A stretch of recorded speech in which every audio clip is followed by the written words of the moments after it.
La signification du film Auteur Orfeu pour lecture 3 minutes publie le 23.12. 2021 mis à jour le 23.12. 2021 Beloruski Voxal est un film familier à beaucoup d'entre nous depuis l'époque soviétique. C'est une sorte d'histoire qui pour beaucoup semble idéale. Différents thèmes y sont abordés. Le film Beloruski Voxal n'aborde pas la guerre, mais seulement ses conséquences. Il montre des jeunes et leur attitude en temps de guerre. La guerre a eu un impact important sur le cinéma, et de nombreux films y ont été consacrés. Le scénario de ce film, ainsi que l'intrigue, changeait constamment. Bien que le film ait été créé par de jeunes réalisateurs, opérateurs et scénaristes, ils connaissaient bien le sujet de la guerre. Le film a été réalisé dans les années 70. Le père du réalisateur traverse toute la guerre et est l'auteur de La forteresse de Brest. Il dirige une émission de télévision sur les héros inconnus. La première du film a eu lieu en 1971. Les événements décrits dans le film se déroulent après la fin de la guerre.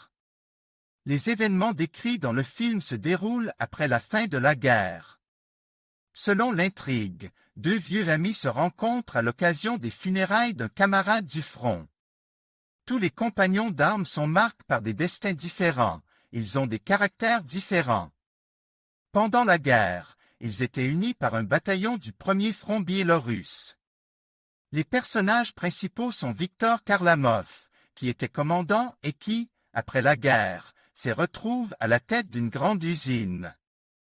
Dubinsky Nikolai était un opérateur radio, et après la guerre il est devenu comptable, ce rôle étant interprété par Papanov.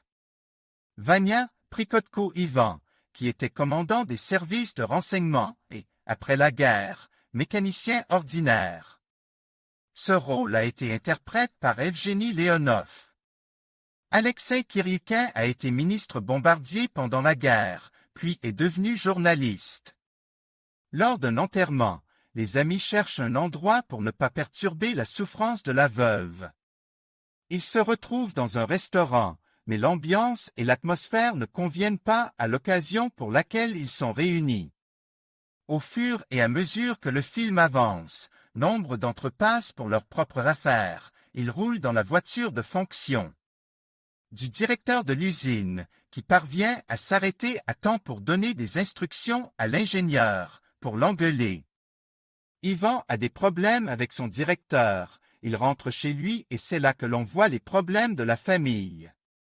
Après tout, il a une épouse jalouse, 4 enfants réactifs et, au travail, de nombreuses difficultés. Son partenaire est coincé dans la trappe à essence. Des amis aident Vania, ce qui lui permet d'éliminer rapidement l'accident et de faire tout son possible pour emmener sa compagne à l'hôpital.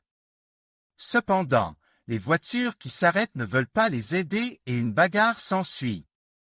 La vie est très différente. Alors qu'ils réparent l'accident, ils sont accueillis par un détachement de police qui, n'ayant pas règle la situation, les arrête tous les 4 sur dénonciation du propriétaire du Muscovite.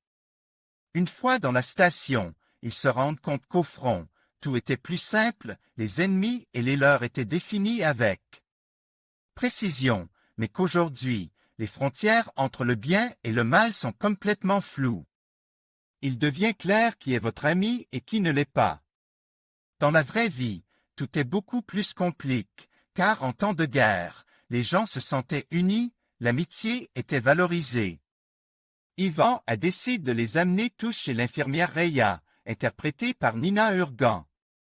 Elle est très heureuse de rencontrer des amis et met la table.